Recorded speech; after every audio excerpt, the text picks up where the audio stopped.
see an ever-changing news and computer terminology. Commodore news. Are you keeping up with the Commodore? Yes, the Commodore is keeping up with you. Are you keeping up with the Commodore? Cause the Commodore is keeping up with you. Are you keeping up? Cause the Commodore is keeping up with you. Are you keeping up? Cause the Commodore is keeping up with you. Hello, and welcome to episode 172 of Zapped to the Past. I am Adrian Mills. I'm joined as always by Mr. Graham Raddings. If you haven't listened before, this is a podcast where we discuss games that were released for the Commodore 64. Last week, we looked at our first batch of games from issue 70 of Zap 64, which we are in no way affiliated with, and were impressed technically by Turrican 2, ordered the Lobster Thermidor with eSWAT, and sought some kind of game in Super Kid. This week, we continue our look at the games in February 1991, along with what was lighting up our TV screens that month. Graham, is it a mediocre middle of the month or a mountain of monumental delights? The February gloom is still around, the nights are still long, and the month is weirdly cut short. So in a month that also saw US shock jock Howard Stern kiss New York Giants defensive lineman Leonard Marshall's ass over a bet, the things people do, we experience some sweet sounds, and try and see past the bewildering array of 8-bit machinery as we try and fix the noisy toy-making machine in Night Shift before heading into our shiny SR-88 strategic battle tank and going for a trundle around the elaborate floor tiles of the C64 arcade conversion of Vindicators. It seems there is a bottomless pit of weird arcades to convert these days. Did they find an old warehouse somewhere or a backdoor to Flynn's old arcade? We may never know. So as we try and figure out how many more dreary arcade games are left to convert, we take to the 8-bit side-scrolling skies as we once again explore the ships, characters, and wavy patterns of another arcade conversion. In UN Squadron, we lose the cape and underpants and trade them for a skateboard in the weird follow-up game nobody wanted, Skatin USA, before finally popping into the world of the multi-platform Mousecapade and clambering around the lumpy controlled screens of Summer Camp. 5 more games, but with Turrican 2 sucking all of that game development air in like a turbo vacuum, is there any space left for more quality games? Well, looking at this lot, the outlook,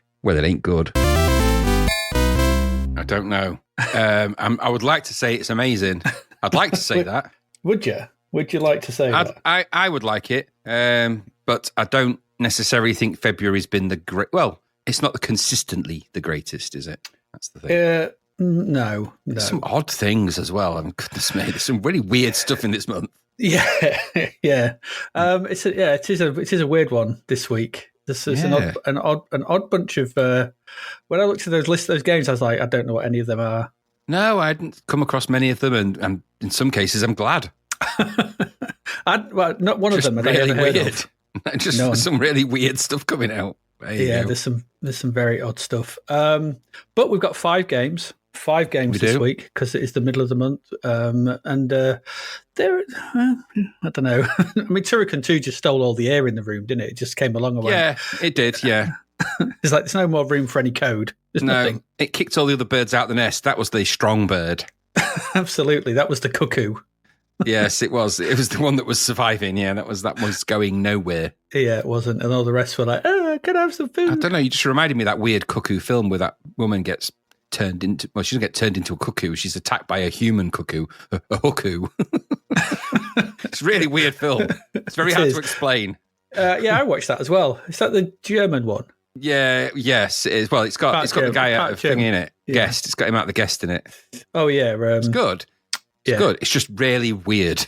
Yeah, he's also in that latest King Kong movie. Have you watched that? He is, yes. He's in that one with the little girl as the vampire as well. That might have been a spoiler, by the way. Oh, yeah, it probably was. Never mind. Never mind. No, vamp girl, vamp, the vampire girl, the girl with the vampire teeth, that one. I don't know. I would just like to say, obviously, if you want to support the podcast, let's get these out of the way at the beginning. If you'd like to support the podcast, you can do that. We've got a Patreon. It's patreon.com/zapped to the past, like it would be anything else. And on there, you can come and join us. You can get early episodes. Well, episodes early before the weekend. You get them ad-free, which is cool. You get to join our private Discord server and come and chat. We do weekly challenges. We do. It was all Turrican 2 this week, but it is what it was. It was all Turrican 2, yes. Yeah. Turrican 2 and challenge. Chip's Challenge seemed to be quite popular with the. It's a good game, that's right. That's a good game. Yeah, it's a good game. So that sort of thing goes on, and all that for the price, well less than the price of a pint of beer now. You sent me that list from London, and I was, the northerner came out in me somewhat when I saw that list and I saw that price points. I was like, oh, good Lord. Went to Wetherspoons and ordered a £1.99 pint of Ruddles. Exactly. £7 for a pint of Guinness there, and God knows what else. I know, and I don't like Ruddles. I just did it, cost. I also begrudge paying nearly £5 for a pint of Diet Coke. I'm like, that's just stupid. Why are you doing that? Good Lord. I'm paying a lack of sugar tax. Yeah, it's just ridiculous. But, for the loss, well less than all of that, you can get the, you can join our Patreon. And that would be cool. You can. And so that'd be cool. Or you can buy us a Ko-fi at Ko-fi.com for code-fi/subs. We like them. We like Ko-fis. Yeah, or interact with us. We're still on X. We're on Blue Sky and Instagram and Facebook. And just to mention Facebook, I don't know what's going on.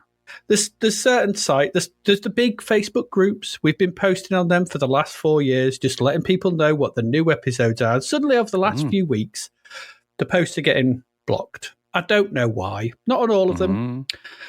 I don't know what's up. I don't know why. Yeah. Like just sat there in some holding cell like for the last 6 weeks or so. And if you if you are a moderator on one of those big Facebook sites, then groups for C64, maybe have a look. Just let them out. Let them free. Yeah, free. Nothing controversial. We're talking about C64 and bigging it up sometimes. Yeah, absolutely. But I don't know. But it's an odd thing. But I'll continue to post. So eventually, that cell block is going to be full, and some of them posts will be very old. Yes, we'll encourage the moderators to be liberators. How about that? Yeah, absolutely. Let them free. Let them fly. Fly, my pretties. Fly. Anyway, enough of that. We've got 5 games to get through, and should we get into them? I think we really should. We really should do that. We really should. So bring on the first of the 5.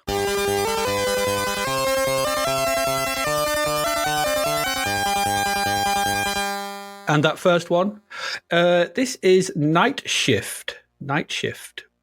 Working on the night shift. Ooh, I don't think that's the song. Working on the night shift, baby. I know, but when I heard this, I was like, because you are working in this game. Working. Oh, there is a song called Night Shift, but it doesn't sound like that. How does Night Shift go? I knew Gonna there was be a song called sweet Night. song working down on the night shift. That one. Ah, right, okay. I bet That's you're not half as singing catchy as proud. working on the car wash. No, it's not. The car wash would not necessarily. Night Shift doesn't have the same ring as car wash, does it? It'd be a different movie. Night Shift. Just people cracking jokes and doing naughty stuff in the dark. Yeah, absolutely. Anyway, this is Night Shift. This is, if you ain't guessed, it's Night Shift from Lucasfilm Games. Not seen them in a while. No, but they're back with this intriguing, if infuriating, puzzle type thing. So Night Shift is copyright Project Management Consultancy. That's PMC. That's private military. That's what PMC normally stands for. Exactly. They're the OCP of the gaming world. Absolutely. And we've not seen them before. This was designed by Akila Redmer, Chris Gibbs, John Dead, or John Deed, I might have written his name wrong, John Steele, and Robert Gill. John Dead. I might have just auto-corrected it. I don't know why. And his brother, nearly. Almost. Not quite. Not quite, Very, partially, yeah. Very. Yeah. 3 of these. Actually, it's John Dean. That's what it's corrected to. It's John Dean's about here. So 3 of these, Chris Gibbs, John Dean, and Robert Gill, they'll go on to work on Indiana Jones and the Fate of Atlantis on the C64. Ooh. Oh.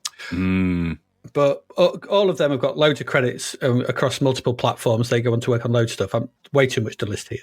The code on the C64 version was John Mullins, his only game on the system, but he did work on other games after this. Graphics are by Nick Cook. He'll go on to work on Indiana Jones and Super Monaco Grand Prix, which we'll see in later episodes. And then a whole load of other stuff. And the music is by Dave Lowe, who again has worked on loads of stuff, both on the C64 and afterwards. Talented team, a talented team. And they would go on to work on loads of different games. Originally, this was out on DOS, Amiga, and the ST before being deported, I guess, to the C64, the Mac, the Spectrum, and the Amstrad. So that's where this came from. Anyway, what is Night Shift, baby? What is it? What is the Night Shift? Yeah, what is it? I don't know. According to the back of the box, so this is the back of the box, and it's quite nice, the back of the box. It's like an advert for a game, an advert for a job, sorry. It says, help wanted, factory work, quick worker needed for night shift. Famous toy company needs energetic self-starter to operate slightly unreliable machine on the 9 p.m. to 4 a.m. shift. Ooh. Must be able to do 10 things at once. Changing quotas, pest control, and pesky lawyers are all in a night's work. Generous rewards for those who meet the challenge. No references needed. Apply in person to Frank Foreman. The company is Industrial Might and Logic. Like it. Nice. Mm-hmm. It says, here's the career move you've been waiting for. Master the world's strangest machine built by those wacky wizards at Industrial Might and Logic. Okay. So it's a puzzle production line management game. Not seen many of them. No, we've had one other. I was thinking it's Comic Bakery, wasn't it? I guess. Yeah, I guess there's a similar kind of lineage there. Yeah, where you're sort of managing some. Yeah, I guess. Yeah, but not many. One. So that was a while back. And you're responsible for the creation of a number of toys from the Lucasfilm range of IPs. So just for disclosure, I played the cartridge version of this mostly. I did give the disc version a look because it is a multi-load. It was okay. But if you're going to play this now, seek out the cartridge version. It's easy enough because it's just a hell of a lot faster. So the game loads. It's got a nice title image with your worker in a cog. It's like sat in a cog, and it's got the logo above him. But the T in night shift has fallen off. In night has fallen off. It kind of gives an inclination as to the whole. It's a bit shoddy. It's a bit shonky. Yeah, nice touch.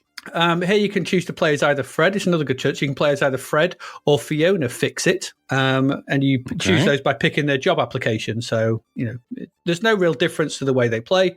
Nice to see anyway. Good to see those kind of things.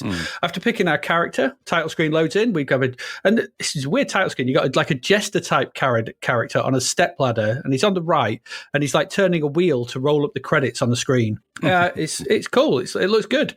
I have strange. to say, the music is suitably panic inducing because that's what this game will cause: panic and confusion. Maybe ultimately frustration and annoyance as well. Maybe. But let's get to that stage later. We'll start off, in the first stage, it's just acceptance at this point in time. There's more animations on the title screen as your character is it's like little sort of cutscenes. Your character is menaced by lawyers, lemmings, all kinds of things. It's like little Pac-Man style animations. It keeps cutting to them. Characters will run on for left and right and do things. It's good. It's cool, actually, because these also give you clues as to what to do to get rid of these things in the game. So it's actually giving you information as to what you should do, what items to use. So good to pay attention. It's good to watch these. It's like, oh, that's how I get rid of them. It's okay, fine. Anyway, once you've had enough of that, press fire. We start shift 1. So each shift is password protected by a combination of 4 different fruits, which allow you to jump to the last level, you got to when you start. I'm always a fan of passwords in puzzle games. Always good to alleviate having to get through early levels time and time again. But if you haven't started yet, then you got 4 bananas for level 1. That's the password. 4 bananas. 4 bananas. 4 bananas. So the display has your character. So the display has your character run on from the right. You've got these 4 bananas across the top, which you can change, kind of like almost like a fruit machine, I guess. And you run on from the right. You speak to Frank Foreman, who stood there, and above this display, he'll tell you how. And above him, there's this display, and it'll tell you how many toys you need to make. For stage 1, it's 5 stormtroopers. So at least that's what they look like to me. Press fire again, your character will run off, and the game will start. And at first, you'll be confused as all hell because it's just is what you need to do. So the game itself displays the workings of the beast. That's in capital letters, beast. This is the machine that creates the toys, and it's about 8 screens high. It is. And it scrolls up and down as you move. So it's vertical. It doesn't scroll left and right. It's just a vertical game. It just goes up and down. And this beast is like all whirly-gigs and cogs and pumps and all kinds of stuff. And they're all moving and doing all that kind of thing. It's like a big, I don't know, it's like a phantasmagorium type thing. Willy Wonka type thing. Yeah, that sort of thing. So the play window itself takes up just over half the screen, and you've got the UI at the bottom. The level itself is made up of a series of platforms, like I said, conveyor belt switches, machines, but it's all in various shades of blue. And I thought it was quite hard at first to know what can be jumped on and what cannot. It's quite hard to pass where the platforms are, where the things are that you can run across. It is, yeah, it and is. you'll fall off some and you'll go down. It's quite tricky at first. The controls, though, they're simple enough, kind of. They're left and right for move, obviously, fire to jump, bottom left and right to kick. And down to use whatever tool you have to hand. The UI at the bottom, it's got a candle that's slowly going down. This is the timer for the level. This is your 9 p.m. till 4 a.m. shift. Fail to complete the required quota of toys before this runs down, and you will be instantly fired. Well, makes sense. You're done. You didn't do it. Get out. Good In the one, center Joe. is your score in dollars, and below this is your tool belt. Pressing space switches to the tool belt, and you can move what's in the tool belt left and right. The one in the center of the 3 showing will be you can have more than 3, but only 3 will be shown at a time. But it's the center one. This is the one you use when you pull down on the joystick. Press fire to go back to the game, and like I said, down uses that tool. The tools at your disposal are, I don't think this is a tool, your hands. Well, yes. That's not technically a tool, I think. Use your hands to ride the bicycle. Again, use your feet. Flip switches and turn knobs and handles. Okay. The wrench. Use the wrench to tighten the bolt on top of the resin mixer. There's the match. Use the match to light both the burner and the furnace whenever necessary. There's the balloon. Use the balloon to get higher up the beast fast.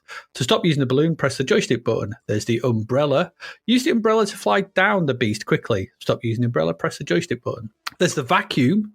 Use the vacuum to get rid of those pesky lemmings on the run. You can continue to use the vacuum until you select another tool, unless you get knocked out first. And remember, no kicking allowed whilst vacuuming. There's the Venus trap, which you use this trap to catch the lemmings. Just plant the trap and lure a lemming into it. Trap will eventually disappear. It doesn't catch a lemming. Okay, so that's what you've got. There's your tools. Those are the things you can pick up and you can use, and they're in your tool belt. When the game starts, so when this game starts, like I said, it's instant. Like, this isn't a game for somebody who suffers from anxiety. No, it's not. I don't think, because the game starts, you just met with a siren going off. And, you know, in the Great Words of Simpson, when have you ever known a siren to be a good thing, Mr. Simpson? Is it a good siren? No. When have you ever... No, it isn't. So never is it a good thing. The machine needs fixing. It is broken, all right? It is. I am broken. But you have no idea what to do at this point. And so, You don't. as we've seen with quite a few of these games, there's basically an instruction. The instructions give you a step-by-step guide to what to do for this first bit, first couple of levels. They do. So this is the list from the instructions. It says, ride the bicycle to generate full power, climb up the beast to steaming bolt, use wrench to tighten bolt, jump across raw material feeder or upper left corner, kick in electric plug. While trooper toddlers are being produced, collect as many tools as you can for the coming shifts. Note the direction of all the conveyors. On shift 2, some of them will need adjustment. Make sure bodies are under heads on finished dolls. If not, then dump a body by switching the conveyor above the power box marked danger, then switch it back. Danger. Okay, right. So that seems a lot. It's like, okay. It does. You'll see a bike. There's a bike on that. When you first start off, there's a bike. You go up to it, pull down to get on it, which I think is counterintuitive. Yeah, kind of. And then you pedal with left and right, and you've got to basically. There's a machine with there's 2 flashing lights on the same thing that with this machine which is the Bunsen. There's a burner, and that needs to be on all the time. You need the match sometimes to light it, and you need to keep it going. So to keep it going, you need to speed up the bike. So you pedal basically, and the 2 lights will start flashing faster until they sort of go into the thing. And then you can get off the bike. Okay. Then you've got to use your balloon to get to the top of the beast. Just use your balloon, go all the way to the top, and then you'll see there's a cog to the right of the big machine at the top, which is like spurting steam. So use your spanner, pull down when you're above that. That will fix that. Okay. Then over on the left, just to the left of that, there's a red plug. It doesn't look like a plug. It took me ages to realize that's what it was referring to. But you go over to that and you give it a kick. All right. And it's under the big red jar of stuff. Yeah. Give it a kick, and that kicks the machine. That kickstarts the machine. The machine will now start working, okay? And it'll start to produce stormtroopers. And essentially, at this point, you just let it do its thing. I didn't do anything else now for the first level, just let it produce them. And it produced enough for me to pass. And eventually the night will end. You'll get a status report saying how well you did. And if there are any Duff stormtroopers, I had about 3 Duff ones, but I had about 7 normal ones. So you only got to get 5, so it was all right. And then it's on to night 2, where you get a different order. And there's now more things wrong with the beast. And the conveyor belts are going the wrong way. And there's this and there's that and so on and so on. And it's all blue and it's all hard to figure out what the hell's going on. And obviously that candle's always counting down. And it's just that. So this is like I said, production management. You've got to keep the beast working, but things are going wrong all the time. And as it progresses, every night gets harder, more things to fix. Lemmings come on. You've got to catch up with the beast fly traps. Lawyers come on and pest you. This is tricky. And it gets very... This is, like I said, it's not a game. It's not a game for people who suffer from anxiety, this, because that siren goes off all the bloody time. It does your head in. So if you can, that's what I said. It's kind of it. You get different things to make. But ultimately, it's a game of running and jumping around the level, fixing stuff, warding off pests, as I said, with the tools, keeping the burner on by pedaling the bike, and so on and so on. It's an interesting game, this. It's not without merit. I mean, it got a decent score in Zapped. What did it get? It got 80 odd, was it? 89%, so just shy of a sizzler. And it, like I said, it was a deport from the Amiga. But my problem with this... I don't mind the actual gameplay. So I just felt that the C64 version suffered from a lack of clarity in the visuals. When you watch the Amiga version, it's clear what all the bits are because it's got the higher resolution, more colours, and the beast is better defined, and you can kind of see where you've got to go, and there's a bit more space because of that higher resolution. Here, they are nicely drawn. The sprites are nice and cartoony, and it's got a solid look to it all in that medium res style. It just all looks the same. Platforms and everything all being the same color. There's not enough definition in the colors. Platforms need to be different color to stand out, to tell me you can jump on this, and it doesn't have that, and it takes a while to get used to this, and all the while that bloody siren's going, and it's driving you away from the game. So, and I found that with what you can interact with, what you can't, and it just leads to you wondering why the siren is still going. Because I thought I'd fixed everything. I followed day 2. I thought I'd fixed everything. Why is the siren still going? What else is broken? I can't tell. And I don't know what I need to do to get things going. And I'm just running around wandering aimlessly and missing platforms and getting knocked down and whatever. Puzzle games are mostly a good time. Okay, I like puzzle games. We've said a lot. We like Chip's Challenge and things like that. But the problem with this is not being able to spot where the machine is malfunctioning, let this down a bit. And I just was struggling to pass what I was seeing on screen. And like I said, I had a look at the Amiga version, and all that high-resolution clarity, it's a much easier read, and it's much easier to engage with. This isn't a bad conversion. It's not. It runs well. There's loads of little nice touches. The animation's good and all this kind of thing. It plays well. It controls fine in and of itself. And when you kind of get your head around what to do, there is a solid puzzler in here. I just feel this is just not the platform for the game. It's a 16-bit game because it needs that definition. You need to be able to read the screen and the elements of the machine quickly, because you've got to work quickly in this. And I also, maybe the controls thing, but I thought you were just a little bit clunky sometimes in trying to get round. There's those bits where the sort of the platforms are sort of going round and round on those kind of conveyors up and down to carry you up, and kind of trying to jump on them when it was cooking around to catch you carry up were a pain in the arse at times. So there's elements of this that just a bit clunky. Yeah. And it's just, just asking you too much of what the game asking of you. And I just don't think the C64 medium res mode just doesn't have the resolution to pull this off. It's a decent game. It's a good idea. It's well presented. There's loads of nice touches to it. You may warm to it more than I did. And you may enjoy working on the night shift and solve some of the puzzles. Obviously, a lot of people on Lemon liked it, and they're saying it's a really good game. I just think it's better on the Amiga, and I think that it's natural home. I think this deport is the best they could do. I just found myself wondering what I was supposed to be doing once too often to really get into it. I was like, why? What's broken? What? And the instructions are saying, fix this. I'm like, what is that? Where is that? Yeah. And so that's where I found. After a little while, I was like, I can't take this siren going off anymore. And I think that it's an Amiga game, and I think that's where it fits. It's a 16-bit game, this, because it needs all that clarity to really show you when you look at the 16-bit screenshots, like on the back of the box, it's just a whole different world. There's all different colours. Different, you can see the bits, and here it's just a bit of a melange of blue, and I could get into it because of that, I think. What about you? I quite liked the idea of the game. It's nice. It's very refreshing, a bit different, very modern. I wouldn't. This wouldn't look out of place on a PS4 on the indie sort of game circuit, would it? Yeah, This is probably. Yeah. This is what's that? The game where you've got to cook the burgers and all of that. This is Overcooked, is it? Yeah. This is an Overcooked type idea, isn't it? Things to do, things going wrong, fix the things. Oh my God, the timeline. And yeah, I like that. The only issue with this is that I've got no issue with it being in the resolution that it's in, and it looks quite pretty. They just could have done with decluttering it. Just needs to be less clutter. For the first time ever, I'm saying just take some stuff out. Yeah. You don't need to cram all of that detail in. It didn't need it. There's loads of little wall details, loads of little bits and bobs. So the graphics that are in there are perfectly fine. There's just so much of them. It turns what is a good idea into a Homer's webpage. And that's a great pity. Yeah, absolutely. Because underneath that, there's a really fun playable game to be had. Not one for the anxious, like you say, but there is a good little fun game to be had. They just needed to simplify the visual reading of the game. Had they done that, and I bet if this is on other formats, I bet they are simpler. If they just simplified the screen just to be not quite as busy, so you could get a read on it or flash things where you needed to be.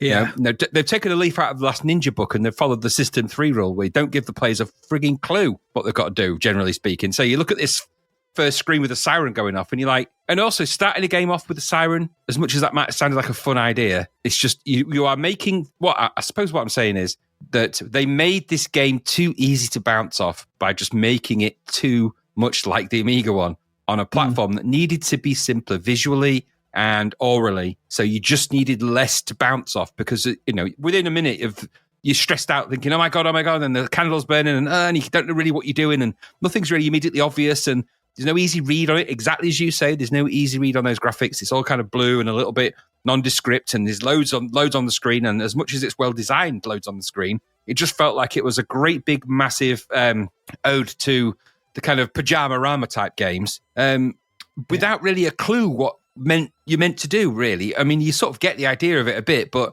then after you've gone through all of that palaver, you think, I've still got to do more of that. And I don't know if I'm ready for that level of stress. So there's really good points in here, good idea, just it needed simplification. It needed to be visually simpler and have less bounce points, less trampoline points, because it's a pity, but I think that you're right when you say the home of this was the 16-bit where the visual clarity meant you could get a read on it. Here, it's so busy on the eye and so complex to control and so cluttered. You find yourself stressed out just by that. This is not one for people who are whatever the opposite of agoraphobic is. Claustrophobic? So that's it. It's not one for the claustrophobic users, is it? This no, because you do feel immediately boxed in and cramped, and everything's a bit, which can work in games like this, But the issue here is this is not a Jet Set Willy type vibe, although it's got that kind of weird, larger than life version of that. This is just procedural, and you need to do the things in the right order and do the procedures and everything else. But you've got to know what they are. You've got to find them, and it's hard. So I found I really wanted to enjoy it because I thought it just had a really nice vibe and a look, but I just bounced almost straight off it after a few goes because that siren drove me up the wall. So yeah, I mean, the sort of factory sim games, they're quite popular today. I mean, two that top of my head is Factorio and Satisfactory. Yeah, I can imagine it. Two modern games where you're sort of working to build a factory to produce goods and working. So the idea is, like you said, modern. It's something that is timeless. I think they just need to simplify it here. They needed a proper tutorial level. Yes, to talk you through simplify everything. it visually, and you can ramp and add things in as long as people know the context.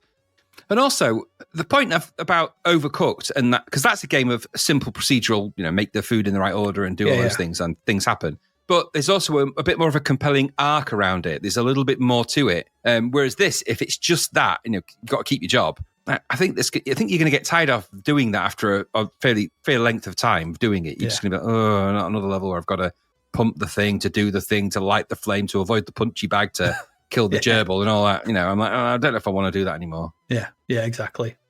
There you go. It's not a terrible game, Night Shift. It is good, but it's easy to, like you said, bounce. Could just come up, just leave it. Easy. It's too easy to sort of go. No, it's too much for me. It's too much.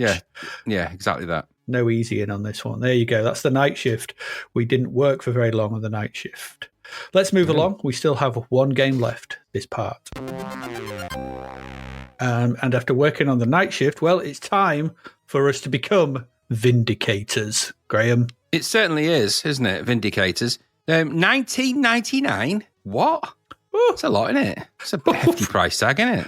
Oh, man. I know. But, it only scored a 35% in Zap. Ooh. Exactly. Someone's It's done a crap in not my an bath. ocean cartridge then, is it? No, it ain't. No, the publisher here is Domark. Copyright is Atari, though, and that means only one thing. In fact, Atari 10 Gen, you know what that means? It's an arcade conversion. Of course, it's an arcade conversion. An arcade that probably nobody had heard of. They might have heard of Vindicators too. Doubt that many people have heard of Vindicators. You might have heard it in its more basic form, which is Tank on the 2600, essentially. yeah, essentially. The conversion here was by Consult Software. Okay. The coder was the brilliantly named Ian Cognito. Mr. Cognito. Yeah, of course it was. It's that Alan Smithy of the gaming world. Exactly. Ian Cognito did it. That's the stupidest name I ever heard. Come back, Ian. I'm Ian Incognito. Get out of here. Get out of here. Anyway, Ian Incognito, Ian Cognito, sorry, did Fire and Forget 2, The Death Convoy. Do you remember that? I don't know if we've even looked at it. The musician was Dave Kelly. It's Kelly, Dave Kelly. And the box art was Steinerlund, for all the difference it makes for the box art. Steinerlund. Vindicators is an arcade video game released by Atari Games in 1988. 1 or 2 players each control a tank in a multi-directional scrolling level. Home ports, Tengen. That gets you going. That's exciting, isn't it? Anyway, here's the overview. So it says, now there's a funny thing about these instructions in the Vindicators for the C64. There's a couple of sections which seem really odd that they needed to explain, and I'll talk about that when I get to them anyway. It says, Vindicators is a 1 or 2 player tank game. Okay, straight up, does what it says on the tin, doesn't it? Mm-hmm. Players must pick up fuel to stay alive and stars to customize their tanks. With these stars, an arsenal of weapons and superpowers may be purchased. Players can also select their starting points and are rewarded with a cache of stars for accepting a greater challenge. Ooh. The game then, Vindicators, takes place in the year 2525. Outside Galaxy TR-15, takes place in the year 2525 outside Galaxy TR-15. The mission is to intercept and destroy the invading forces from the evil Tangent Empire. The goal is to proceed through multi-level stations, securing each by demolishing its control center. The weapon used is the SR-88 strategic battle tank. Okay. Oof. As team commanders of these SR-88 strategic battle tanks, the players must face the invading forces from the Tangent Empire. I feel like we've already explained that, but okay. The invaders have 14 space stations. I'm lost. What have we got to do again? You've got to learn to keep up. It's all about the SR-88 strategic battle tanks. The invaders have 14 space stations equipped with turrets and highly mobile armored tanks that constantly patrol the Tangent's fortifications. What tanks are they? Are they the SR-82s? They are. Well, the SR-88. That's good because the SR-88 battle tanks are powerful, but their fuel supply is very volatile. Fuel normally is. Limited, maybe, but volatile. The players must constantly replenish their fuel supply by picking up fuel canisters at the many levels of the station. Handy that they left those around. Battle stars are found along the way, which provide enhancements such as increased shot range, increased shot speed, bomb cannons, increased shot power, force shields, tank armor, and smart shots. You control the tank with your joystick. Up is move tank forward, down is move tank backward, left is rotate tank left, rotational controls. Right is rotate tank right, fire is fire standard. For additional controls, see the on-screen instructions. And there are some hints, Adrian. Ooh. Force shields reduce fuel loss. Shooting other players transfers some of your fuel to them. Some tangent forces can only be destroyed by using special weapons, and objects may be found under turrets. Anyway, this is the part that made me laugh. It says, high scores. The high score table lists the overall top 15 scores with the player initials. If a player completes all 14 stations, then he or she is rewarded with a fuel bonus, star bonus, and also a $100,000 point bonus. Now, this is the bit that's exciting. If a player achieves one of the top 15 scores, he or she has a time limit to enter his or her name using the joystick keyboard.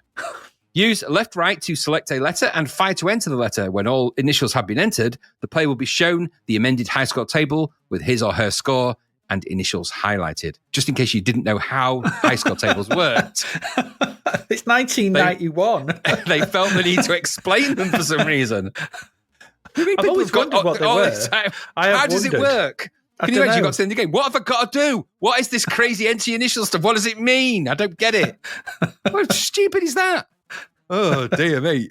Anyway, okay, so the C64 game. All right, okay. A decent version of the arcade title screen is the loading screen for the C64 version, I guess. It's quite nice looking. Looks, it was quite a nice drawn version of the arcade screen, I guess. All right. It's perspective heavy, isn't it? Very perspective heavy, but the game is in the arcade, isn't it? It's kind of like that. Yeah. But anyway, so it's loads, and then there's a somewhat flicky title screen. I thought will greet you along with some kind of oral cacophony that resembles a tune. I suppose it doesn't sound like the arcade though. The arcade's got that kind of Atari ba ba ba ba ba kind of sound. Here you can choose 1-player follow, 2-player follow, or 2-player push, which all sounds very complicated. Follow, push. It's a game we used to play in the playground. You need joysticks in port 1 and 2 to play 2-player, obviously. Controls are easy, like I said, left, right, rotate, up, down, blah, blah, blah. You've got the controls. After you've decided what kind of game you're going to play, and remember, it's 1-player follow, 2-player follow, 2-player push. Follow, push. Follow, push. It's on to the difficulty selection, which is easy, medium, or hard, which are the 3 settings on Gary's... I'm not going to say anything more like that. On his Italian guidebook. Exactly. That's station. He said he spoke Italian. I don't believe that. I just don't get it. It doesn't compute. It's a me, Gary. Gario. You should make me the pizza?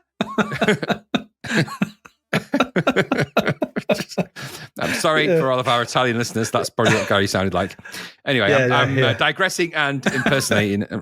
Anyway, so it's on to the difficulty section. Easy, medium, or hard is what I said. Like toothbrushes, one might say. Follow, push. And that's actually that means follow, push. What that means is you're choosing from station 1, 2, or 3. If you choose station 1, you get no bonus stars at the start. Nothing, nada, zip.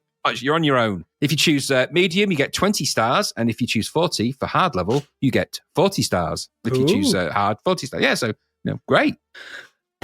After some more text and oddly jarring rolling raster bar effects that hurt the eye and brain, the game will eventually appear. And when it starts with the main game window, the greater portion of the top and the UI at the bottom, that gives you your score, fuel, and lives for 1 player. And if you're playing it that way, I guess, or it gives you the exact same thing, but for the second player, if you're playing it 2-player. That's if you're doing that. Yeah. You control the tank around a series of relatively featureless, tiled, floored style mazes. And when I say floored, I mean FLOO, not FLAW, although, column A, column B.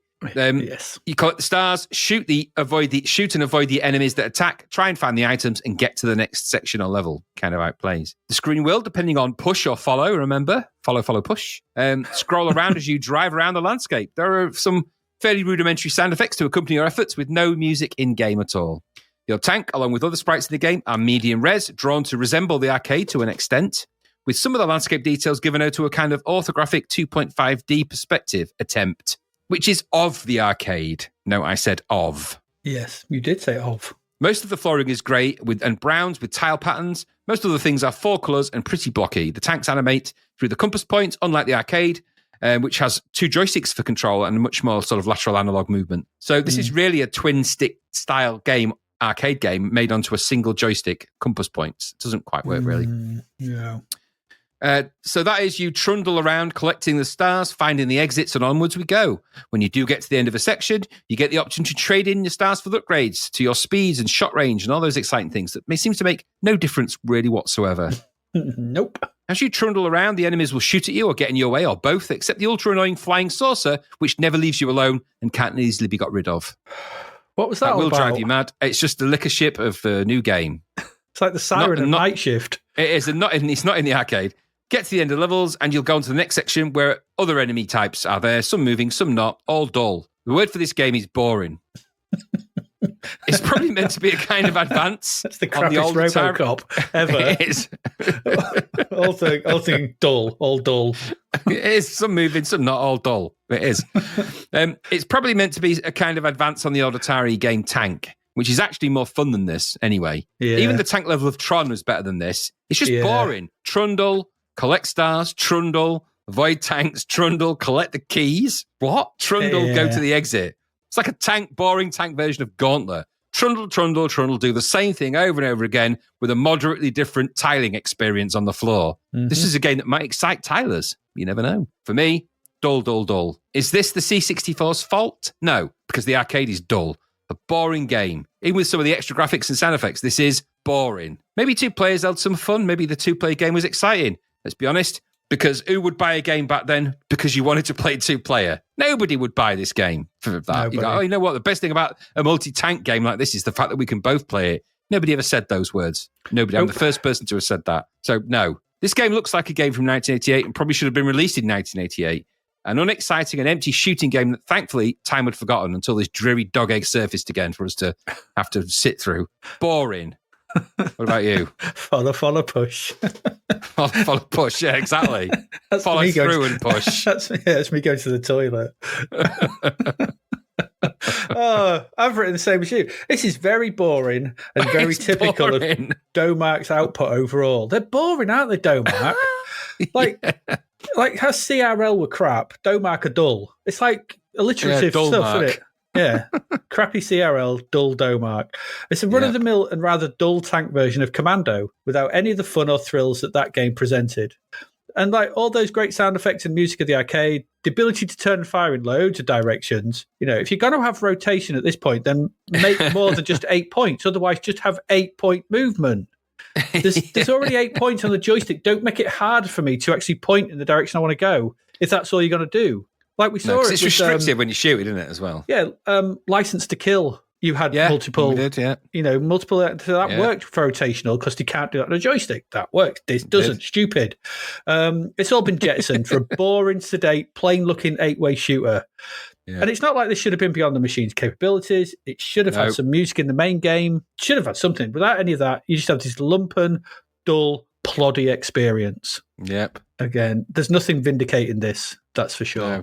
It's just what a boring game. I mean even when you get to the various arcade. No, I never saw it in the arcade. And even when you because in the 64, when you're scrolling around, there are edges to things, which is trying to create this kind of 2D effect. It doesn't work. It just looks like badly drop shadowed blocks.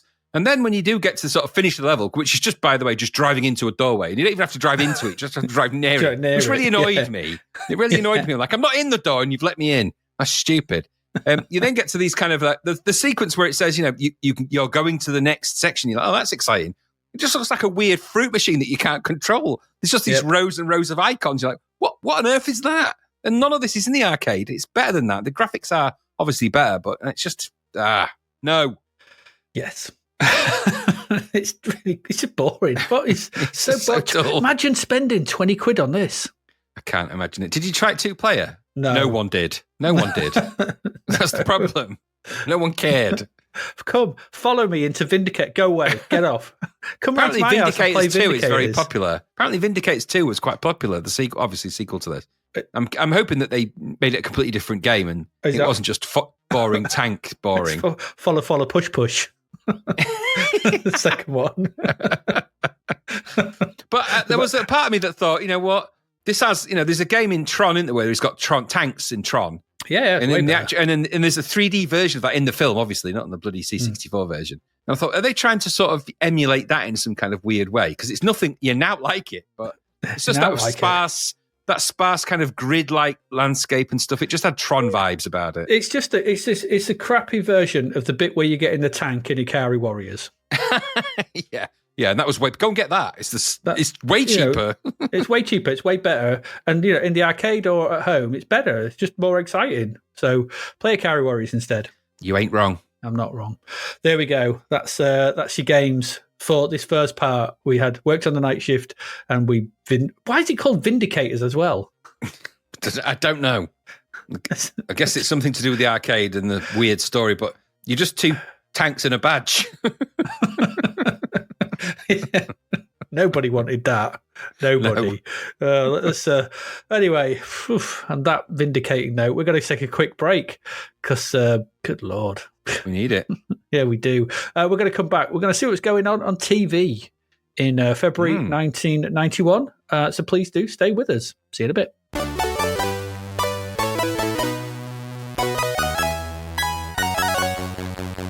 And we're back. What was going on February in TV in the UK? There's not a lot. And But, it's big things going on in the world that are being covered on the TV. But, So 12th of February, there's a year after the release of Nelson Mandela from prison, BBC Two airs an edition of its Assignment documentary strand in which journalist Donald Woods returns to South Africa to give his personal assessment of that country's future. If you don't know who Donald Woods was, he was a South African journalist and anti-apartheid activist. He was editor of the Daily Dispatch. He was known for befriending fellow activist Steve Biko. Steve Biko was killed by police after being detained by the South African government. He continued his campaign, Woods did, against apartheid in London, and in 1978 became the first private citizen to address the United Nations Security Council. Wowza. After being allowed to by Jimmy Carter. If you are familiar with that, then the director Richard Attenborough filmed a story of Woods and Steve Biko. That was the film Cry Freedom, if you remember that. I do. So quite important. This was something I couldn't find the documentary to actually watch it, so I don't know what was said. But Woods himself was obviously a very important figure in fighting for the ending of abolition of apartheid and stuff. Yeah, good riddance to it as well, thankfully. Yeah, absolutely. No place for it. No. Stupid, horrible nonsense. Good, thank God it's gone. Yeah. So there was that. 15th of February, at the close of this day's programmes, the cow ident, which is the computer-originated world, is seen for the final time on BBC One after 6 years, and the BBC Two ident is also seen for the final time after 5 years. So for those in the UK who might remember, this was the kind of see-through globe, wasn't it, that span round with the sort of yellow countries, right. sort of with the light on it. And consider this was, I went and looked this up and sort of read around this. They started this in 1983 to start to create that effect. And I never realised it was this CG. It never even occurred to me that in 1985, and when I watched it, I was like, that's really good CG for 1985. But like, bloody hell, I was like, I just thought it was some kind of model or something or whatever that they just used, but no, CG and the BBC in 1985. Who knew? It's crazy that it took all that power to do it. Something that you could probably do in about 3 seconds in JavaScript.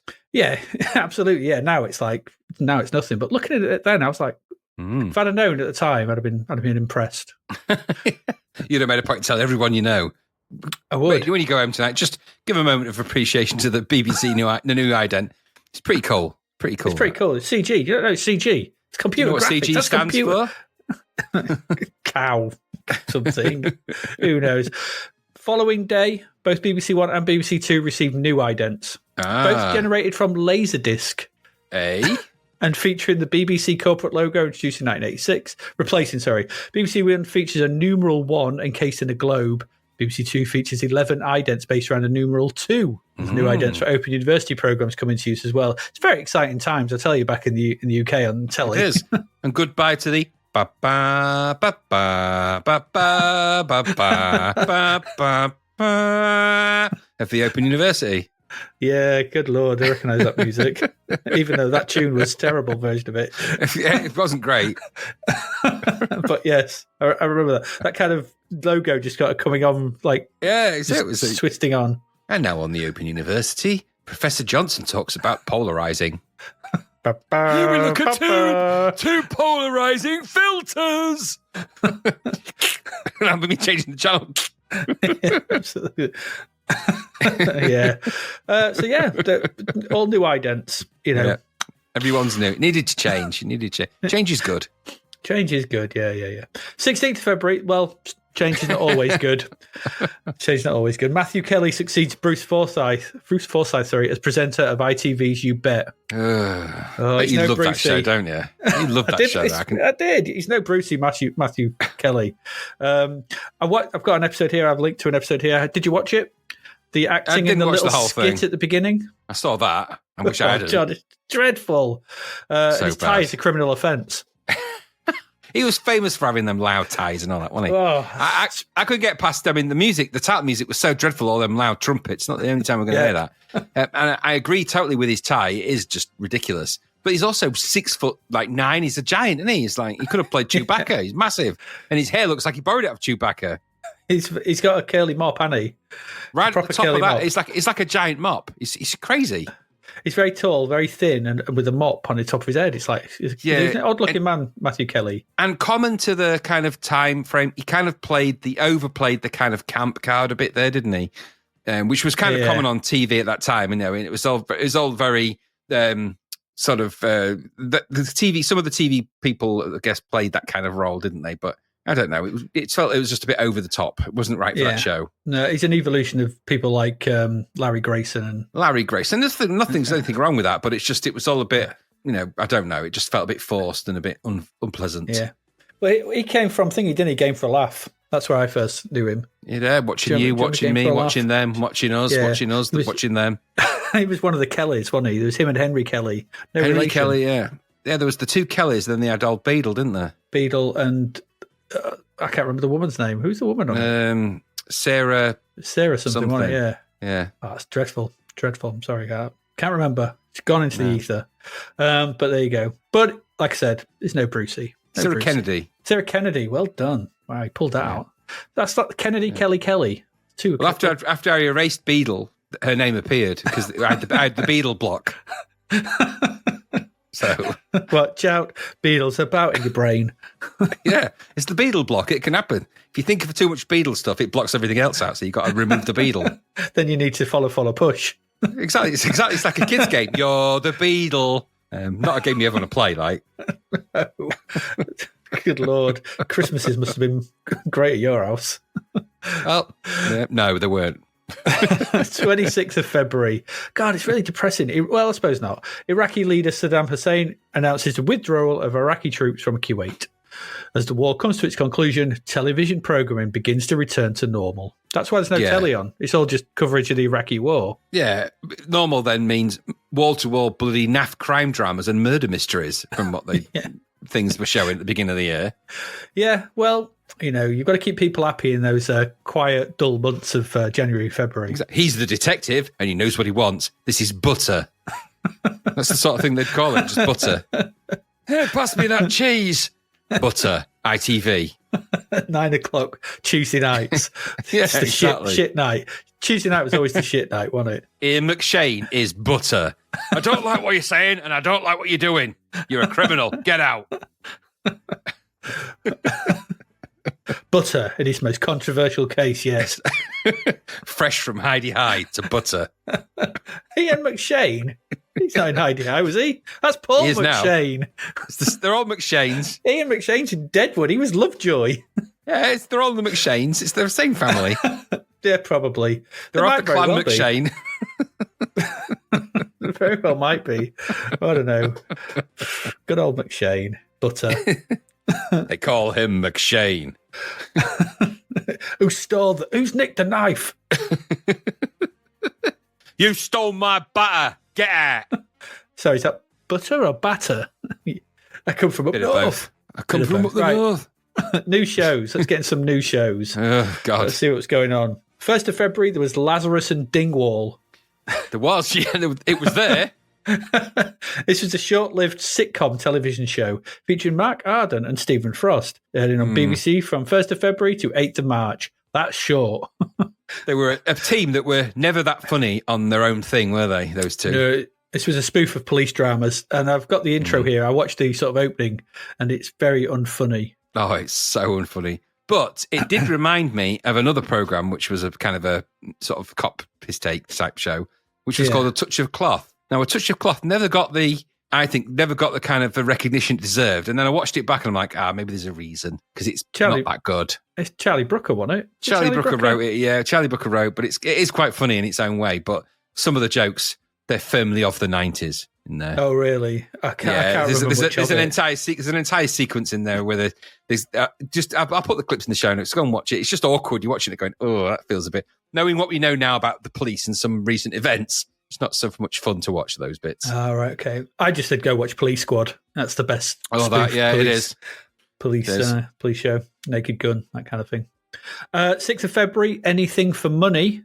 This was an American television game show. 2 contestants tried to predict the outcomes of situations in which cast members Christopher Callan and Ralph Harris attempted to coerce passers-by into participating in jokes in exchange for increasing amounts of money. It sounds like what's it called? The one where the three guys are behind the camera trying to tell their mate what to do. Is that Impractical Jokers? Impractical Jokers, yeah, that's it. Sounds very much similar to that. But this was the British version, short-lived. Oh dear. Only just ran for a few episodes. I've never heard of it. Didn't have Sky, so why would I? Well, even if you did have it, nobody would have heard it. No, never heard of this. Don't know what it is. 13th of February, Shrinks. Aye. 7-part television drama series about a group of London psychiatrists produced for Thames Television. Arse, yeah. No. I watched I found a sort of intro for it, and it was like, no, this looks bad. No. Not even putting that in. 14th of February, though. Well, this may be interesting. The Fresh Prince of Bel-Air started to show earlier than I thought. Actually, it's earlier. Yeah, actually, I'd agree with that. Yeah, I didn't realise. Probably everyone knows this. It's the Fresh Prince. It's an American television sitcom. Will Smith. He moves from Philadelphia because he gets in a fight and goes to live with his uncle and auntie in Bel-Air, Los Angeles. That's such a British bloke way of saying that intro. It's hilarious. So this is a story all about how it's like it's like about a bloke who went to live with his grandma. Gets in a fight. Well, his lifestyle often clashes. Anyway, did you watch this? No. Were you a fan? No, and no. Now, I say that. I watched the occasional episode. The odd one I found it okay funny, but I wasn't overly into that fish out water thing. I never really quite liked the representations of culture in it either. It just felt a little bit forced, and it was a version of America that just I don't think was real, and I guess it's a parody, but it wasn't a very good parody. Will Smith had good star appeal, though. I'll say that at the time. Yeah, I mean, I don't know. I mean, I caught some of it. It led to things like the Carlton dance and stuff like that, didn't it? And yeah, I don't know that really resonates with me particularly, but it does with people. No, and it is a great intro music, whatever you say. So yeah, I think it introduced Will Smith. I think it made Will Smith into the star that he was going to become. Following up on this, completely, absolutely. And obviously his music career and stuff like that, because then it would lead to things like Independence Day and stuff like that, wouldn't it? So it did, yeah. Men in Black. Of course, it's got Jazzy Jeff in there and the Fresh Prince. They're both in it. They are. But not one, not as much as the other. No, Jazzy Jeff wasn't quite in it in as many episodes, but he's a very important character. And of course, it's Jazzy Jeff and the Fresh Prince were quite popular with girls of the world, ain't nothing but trouble and all that before this came out. And this is almost an extension of that act. Yeah, so, exactly. Yeah. It was a multimedia crossover, shall we say. It was very much so, yeah. It was. I mean, I quite like those early tracks he did as well. Yeah. Was it Parents Just Don't Understand on it in that one? I think it was. Yeah, something like that. 19th of February, Fiddlers 3. Oh, I don't like the sound of that. British sitcom. It's about office politics in an accounts department in Wakefield, West Yorkshire. God, that sounds so shit.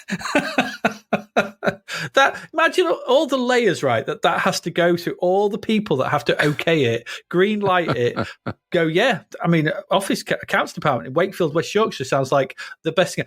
To be fair, one of the best sitcoms of the late 90s, early 2000s is The Office, which is set in a accounts department. Yeah, I'm not debating that. This just has more of a feel of the Bureau de Change about it. Yeah. Oh God. Yeah, it just sounds so great. I watched a little bit of it, and I'm not getting that time back. No, exactly. And in a modern lens, Fiddlers 3 sounds like a documentary about paedophiles. Yeah, it does. 20th of February is Dodgem. This was cheery. This was. This follows Simon Layton, who's played by Sean Maguire, as he enters a children's home because his father is reeling over the death of Simon's mother and unable to care for him. Ouch. Abandoned by his father, Simon's only friend is a wild girl, Rose Penfold, who also lives at the children's home. This did win the RTS Television Award for Best Children's Drama and Light Entertainment in 1992, though. Are those things compatible, drama and light entertainment? I don't know. The entire first episode is just depressing as hell. I was like, God. It is. And this is TV going back to normal, remember? Yeah, this dreary was ass. It's February. What do you expect? Yeah, the world is grey. Yeah. 21st of February, we had Doctor at the Top. Oh, goodness. Did you like the theme tune? No. It made me hate the program instantly. I didn't even know what it was about, really. I was like, no. It was just like instant hate. I was like, no. Oh, it's not good. This is a television series based on the set of books by Richard Gordon. It follows directly from its predecessor, Doctor Down Under, which had aired 11 years earlier. Absolutely. I had the Zaphod Beeblebrox effect, but for my ears, where they may just block themselves and just to defend me from hearing anything that might otherwise upset me. Oh, who did we say did that? I can't remember who did that ages ago, the Zaphod Beeblebrox effect. Yeah, Can't remember exactly. now. Oh, just erase a no. Yeah, no. No. 21st of February, there was the Orchid House. What is all this stuff? No. No, 4-part television serial aired on British channel on Channel 4.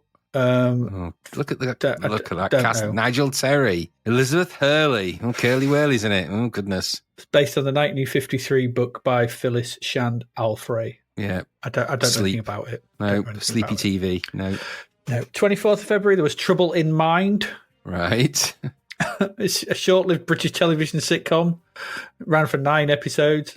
Starred Richard O'Sullivan, Susan Penhaligon, Goodness. Nicholas Day. And it's exactly as funny as you'd expect for an ITV sitcom. Absolutely. The music was full of trumpets, some was. of whom were very old. And Richard O'Sullivan's hair was so brushed down, it was it's like it's inside his skull.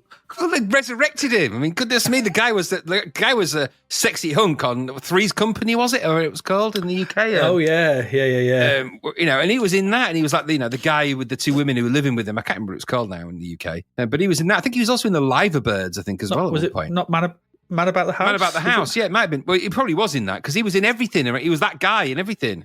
He was the guy, and then for some reason that he was in Me and My Girl. Do you remember that? We talked about that as well. He was in that where he's had a weird association with his daughter, shall we say? It was a bit obtuse for the 80s. And then now they dragged him out of his coffin and resurrected him for this shite.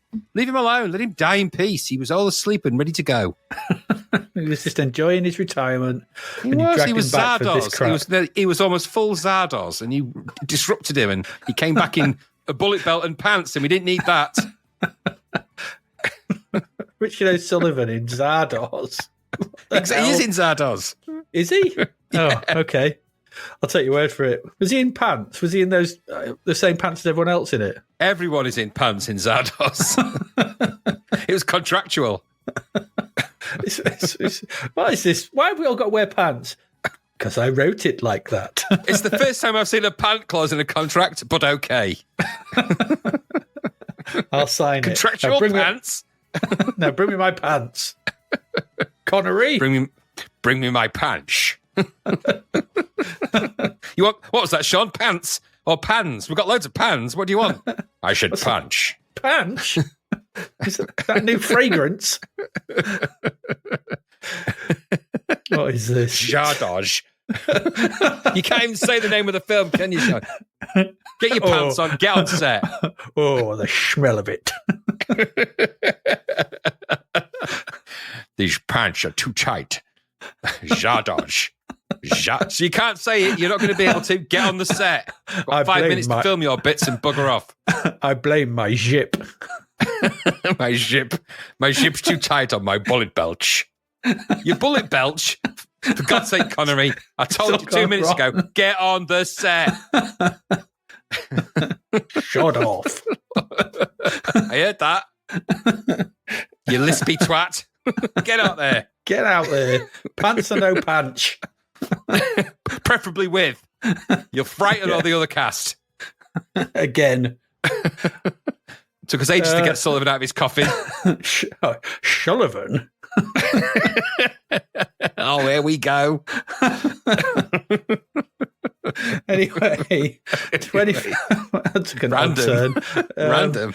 25th. Well, when somebody's in Jardage, you have to invoke the perfume.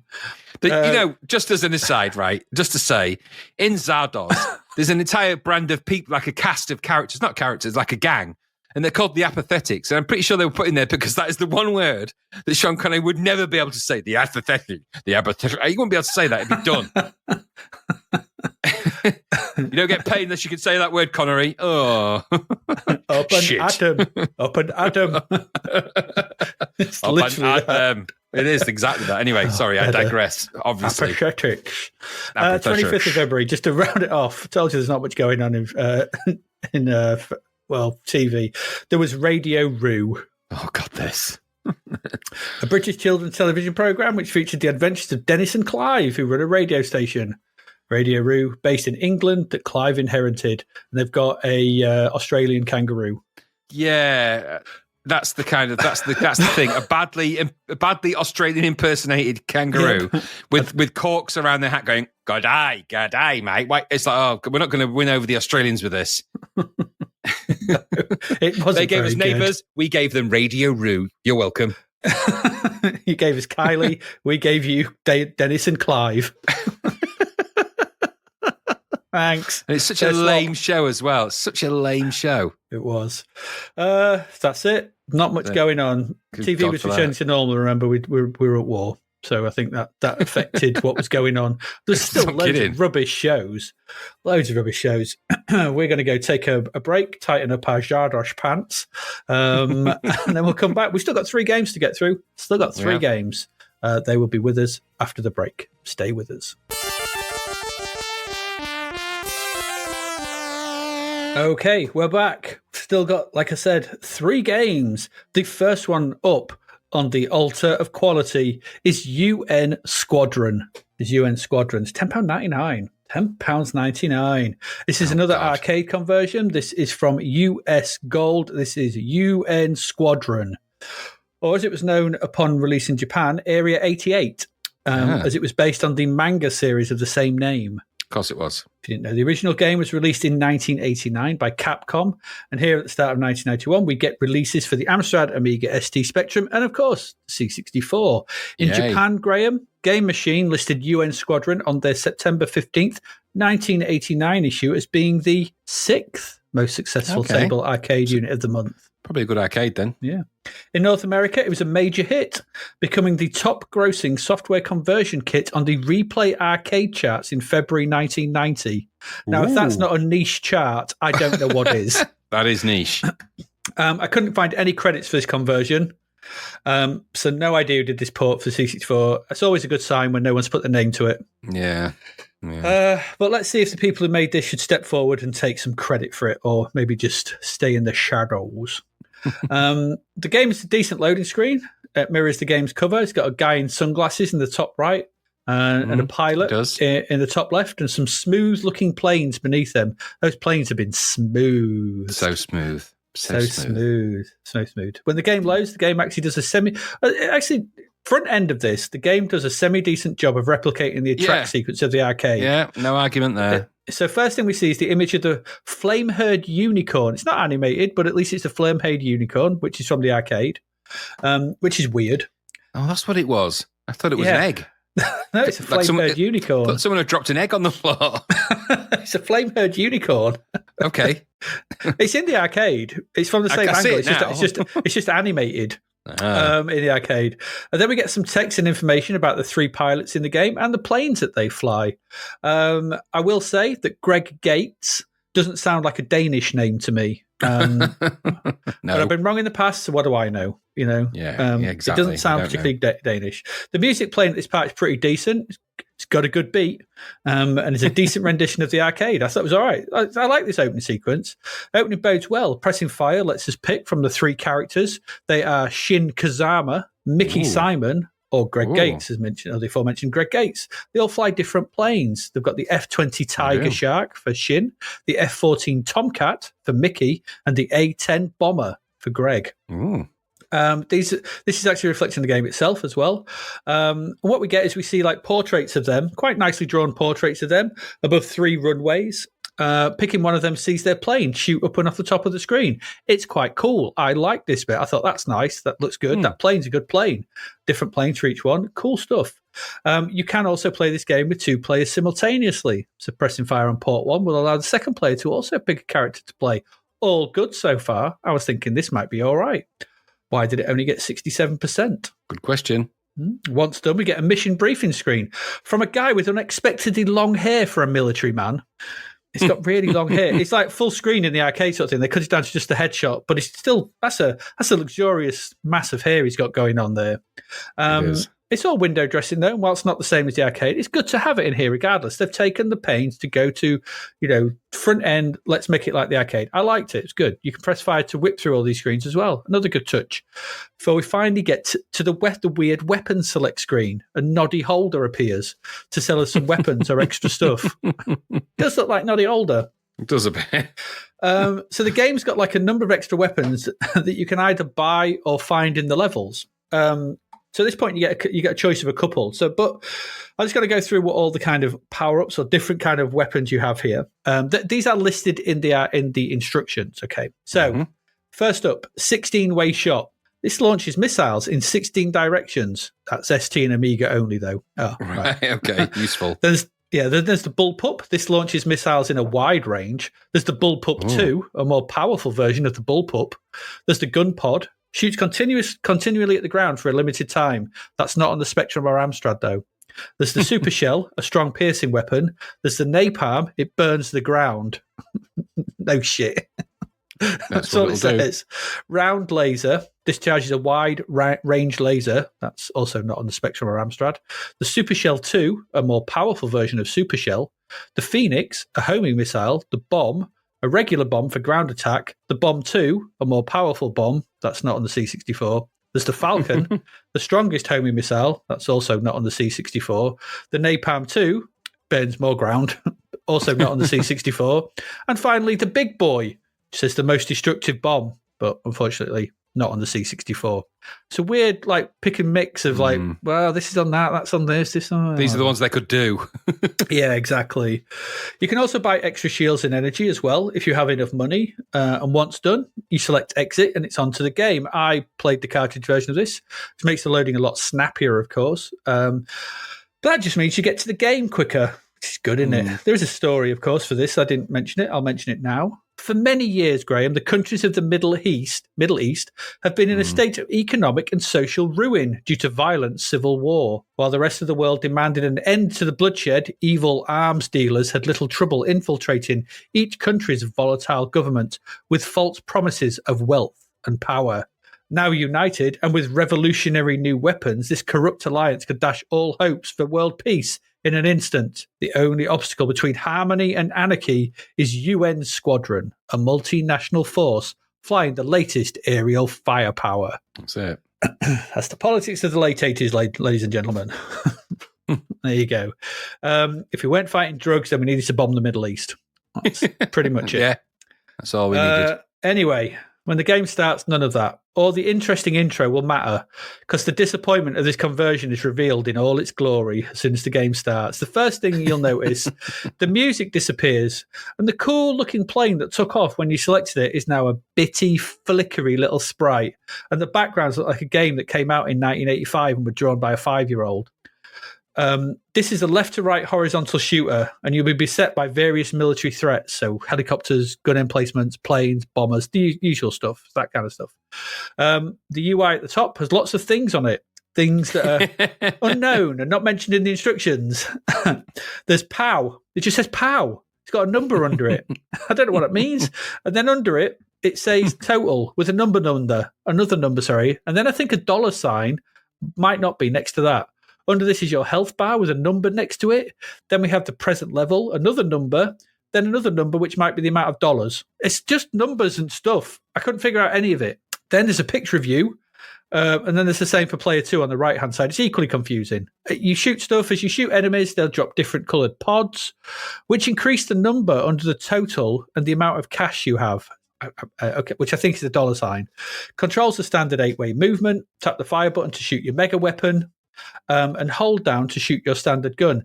Now, I actually did like that control system. I thought that was a good control system. That's right. The fact I do not have to press space or anything to fire the mega weapon. Just hold down fire to constantly shoot, but tap it to do the big weapon. That's a good little control system. I thought that's actually. I wish more games would have done that. That seems seems good. Makes sense.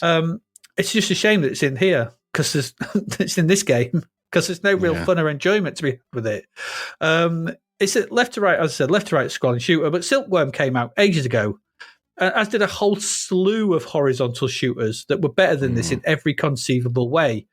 Not to mention Turrican 2 appeared this month, and the shooter parts of that are so far in advance of this to make this look like a joke. It's like, oh, what's going on? When you get to the end of a level, you will get a big vehicle of some sort to destroy, and you just need to save your power weapon for that. They're easy to kill. They're just big chunky things, tanks or whatever. They come on.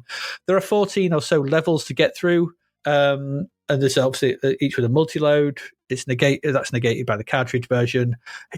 But even with the cartridge, it doesn't make this any more enjoyable because the game's really not very good. It's another boring, bland shooter. It's Vindicators 2. It is. Some of the level visuals later on are okay. They get a bit better as it goes on. Some nice pixel art. Intro parts are good. But the game as a whole, it's just, like I said, it's boring, no fun. There's no in-game music. Why is there no in-game music? God's sake. Question. I mean, I know Turrican didn't have in-game music, but Turrican had so much else going on, we could forgive it. This has so little going on. There's probably time in this for like parallax or something music. And also, there's a large raster glitch. There is. Flickering away. It just seems to indicate this was rushed. It's just not a priority. This version was just get it out. I'm guessing it wasn't. There's not much to say about this, is there? It's a bit rubbish in every way. The shooting's really weak. The planes look rubbish. They're really tiny. The graphics are crap. Everything just doesn't feel like it's been had any sort of love or care put into it. 67%, nah, this is way below 50 for me. This is a 30s game. 67, remember, is 2/3 good. This is not 2/3 good. It's that score where we didn't actually play it, so we'll give it 67% because US Gold might take away advertising revenue. But you should have been brave and told it what it is. This is rubbish. It's a 30-odd% for me. This was I really didn't like it at all. And I messaged you when I played it and went, oh my God, you're going to hate this. Because flickery little bitty sprites flying around, pseudo military stuff, rubbish. Ugh, no. What did you think? Exactly the same. Everything before the game was probably okay. Actually, the way you selected the multi ships and it had an arcade vibe to that. It almost like a SNES arcade, a NES vibe. Yeah. So that part all fine. Okay, it was the loading was a bit obtuse, but it had all that stuff going for it. And then the game started, and I was just like, oh, what? No, I've just come off playing Turrican 2, and there's been so many side-scrolling games that are way better than this. It was just clumpy and lumpy and badly drawn and not really finished very well. And there's some nice little details here and there maybe, but just a really drab, dull visual experience that was nowhere near the arcade that they were trying to emulate. And because of that, It just felt really flat and uninteresting. And shoot 'em should be many things, but boring and uninteresting and predictable. Which one this one is, and the way that the bullets worked, I get it, but it was still just a bit stupid. It just felt like they didn't shoot far enough, and you weren't able to do enough, and it just all felt like it was about. It was just fell short of everything that made the arcade probably quite good. I've never played the arcade, but I just felt that it was a really weak entry into the side-scrolling shoot 'em up market when it needn't have been. There's every template out there to make these way better than this by now. So for $10.99. Come on, you're not even nearly as good as some of the budget games that weren't very good. Nah, this is no way a 67% there. For me, this should have been in the low 20s.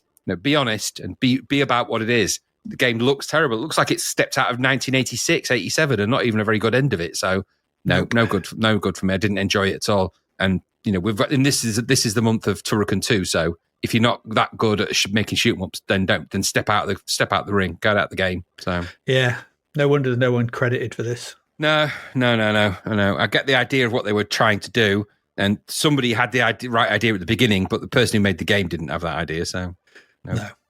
There we go. It's UN Squadron. It's not very good at all. Let's move on. We've still got 2 games left. Let's move on to the next one. And Graham, it's over to you to tell us all about going Skatin USA. If everybody had a skateboard and a shotgun too.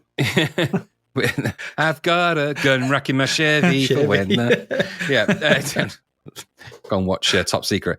Skatin USA was $2.99. It was published by Atlantis Software, and it was the conversion. So this was a Spectrum game that was converted by Pantheon Software. They made Speedball, though, so you think that maybe there was something about that. Graphics were by Chris Edwards. Title screen was Chris Edwards. The musician was Tonal Chaos. You'll notice the credits are very similar to the game Super Kid, and with good reason. Tell us why. Well, this scored 36% in Zap, so okay and great. But this is actually a sequel of sorts to Super Kid. That explains a lot. Doesn't it just? So according to the story we've got for the game here, it says, when Tom Essex awoke this morning, he discovered that his superpowers were gone. Oh, no longer could he Tom fly. Essex. He no longer did he have the superhuman strength that helped him to protect the citizens of New York from the street gangs that were terrorizing the city. No longer was he Super Kid, but there was still a battle to be fought. The streets of New York were still a no-go area for ordinary citizens. The street gangs were still in control. Taking his multi-fire fast-load catapult from under the bed and recovering his trusty skateboard from the back of the garage, Tom once again takes to the streets in his constant battle to make the city a safer place to live. The game then says, as you skate through each of the 6 stages, use your multi-fire fast-load catapult to shoot the rampaging bikers and gang members.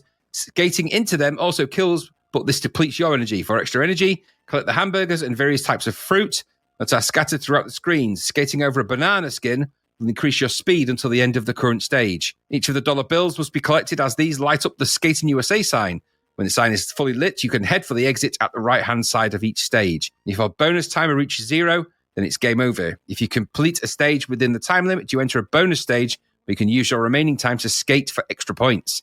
There are 10 screens to each stage and 3 stages to each level. Good luck. Okay, there it is. Okay. Exciting, isn't it? So you'll get, when it first loads, you'll get this kind of version of the cassette box title screen. I suppose it's cartoon-esque with Skatin USA.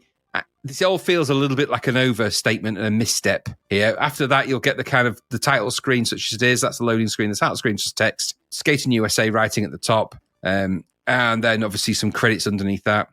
You'll soon quickly realize this has a very, very similar vibe to another game by Atlantis Software. Most all of their games, really. This one is a bit like a grounded version of Super Kid, really. Yep. So, Tonal Chaos then, they're back, aren't they? Music, bloody horrible. An okay loading screen, like I said, cartoon-like, and then it's interrupted by a dull screen full of text and a sit-tune that you could only describe as pointy. Then the game. Yeah. I mean, for fuck's sake. Bottom of the screen is your 6-character high UI, logo on the left, wheels and a slingshot counter icon in the middle, score and bonus on the right-hand side as text. The first level is Urban Park, and here you have your mini skater, some yellow bricked buildings, and a series of flick screen. Yes, that's right, flick screen levels that you skate through and then navigate your skate around to collect cash bonuses, all the while avoiding the baddies, as I previously described. You control this rubbish with your joystick, and I think did I explain the controls for this? I don't know if I did explain the controls. No, you didn't. Let me just find my controls. You use the joystick to control it. Right and left is speed up. I think you press up to push your foot down. I can't remember the full controls, but you're basically going left and right and up and down, essentially. The graphics are kind of small, very much like Super Kid, one might say. Indeed, this looks a lot like Super Kid because it looks like all the other Atlantis games of this engine. So the sprite is a near impossible to see mini thing that scoots around like a rocket, while equally challenging to see enemies run around. Background details are in high-res-ish, very similar to the Spectrum sort of vibe, lacking any real shading or details, and exactly the same as Super Kid. Same graphics. Mm-hmm. As you press left or right, you'll zoom off, and then you'll have some kind of pixel ramps, which you must use to divert your skater to the other levels. Given that this is a flick screen game, you have no idea what's on the next screen, and so quickly get into trouble almost every opportunity. You'll quickly burn through your lives, such as they are, and then you'll find yourself out of power, and it's mercifully game over. Again, Atlantis have created another variation of their game type, something devoid of fun. Anything really interesting or remotely playable for maybe more than 5 minutes at best is the pinnacle of what you'll get here. After that, not so much. Unlike Super Kid, which did have some minor redeeming ideas, but was still one note, this does have all of those problems, but also lacks any enjoyment and has pointy music. It was £3, but come on, there are loads of better budget games out there than this. This is just naff. The home of this was on the Spectrum, and that's where it should have stayed. Graphics throughout the game have that high-res quality, but they make no sense. You're meant to be in New York. The first level is called Urban Park, and it has palm trees in it. None of it makes any sense.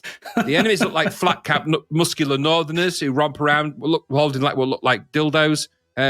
and your wheels for your skateboard looks like a slab of meat from a kebab shop. Your sprite is indistinguishable from the grey panelled fencing that seems to festoon this entire game, and you'll very quickly realise the game is just an exercise in tedium and was just something to put out. It's really crap. For £3 a rip-off, no thanks. What about you? Yeah. I mean, I didn't know it was anything, thematically to do with Super Kid. I didn't realise it was the second part of the unwanted game series. The epic tale of Tom Essex. But I've written, it feels suspiciously similar to Super Kid to me. The same kind of flick screen antics and very similar visuals. The same lack of any real depth to the gameplay. Again, I've written like Super Kid has a nice graphical style.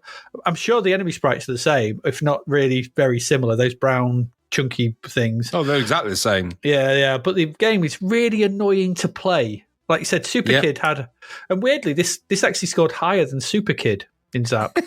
Don't understand why. Super Kid, at least you had multiple screens to go up and down, and you were rescuing stuff, and you had at least 2 tasks. This is boring. It's really annoying, skating up and down ramps, being shot by enemies. It's just not much fun. No. What is this? How many of these Atlantis games are going to be like this? I have no idea. Thin slices of underdone gaming is not what anyone wanted. No, they just didn't. Not. It's very thin, isn't it? It's like, you could hold this up and it'd be like see-through. If you said, how deep is the gameplay in this?